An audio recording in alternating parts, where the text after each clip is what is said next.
Assumptions Harden into Fact by Neville Goddard. Narrated by Anderson Lincoln.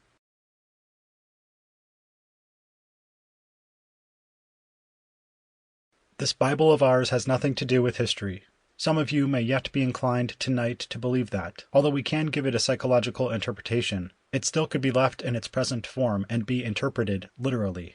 You cannot do it. The Bible has no reference at all to people or to events as you have been taught to believe. The sooner you begin to rub out that picture, the better. We are going to take a few stories tonight, and again I am going to remind you that you must reenact all of these stories within your own mind. Bear in mind that although they seem to be stories of people fully awake, the drama is really between you, the sleeping one, the deeper you, and the conscious, waking you.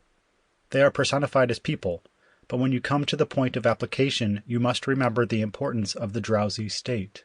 All creation, as we told you last night, takes place in the state of sleep, or that state which is akin to sleep, the sleepy, drowsy state. We told you last night the first man is not yet awakened. You are Adam, the first man, still in the profound sleep. The creative you is the fourth-dimensional you, whose home is simply the state you enter when men call you asleep. Our first story for tonight is found in the Gospel of John. As you hear it unfold before you, I want you to compare it in your mind's eye to the story you heard last night from the book of Genesis. The first book of the Bible, the book of Genesis, historians claim is the record of events which occurred on earth some 3,000 years before the events recorded in the book of John.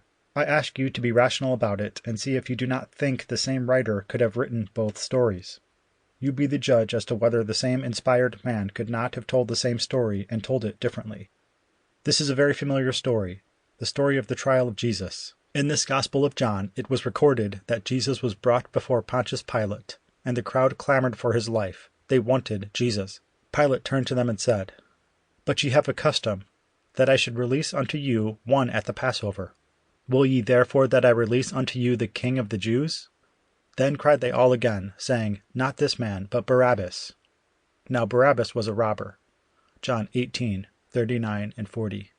You are told that Pilate had no choice in the matter. He was only a judge interpreting law, and this was the law. The people had to be given that which they requested. Pilate could not release Jesus against the wishes of the crowd, and so he released Barabbas and gave unto them Jesus to be crucified.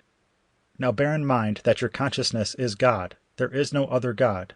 And you are told that God has a son whose name is Jesus. If you will take the trouble to look up the word Barabbas in your concordance, you will see that it is a contraction of two Hebraic words.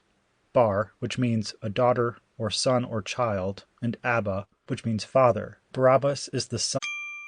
Sample complete. Ready to continue?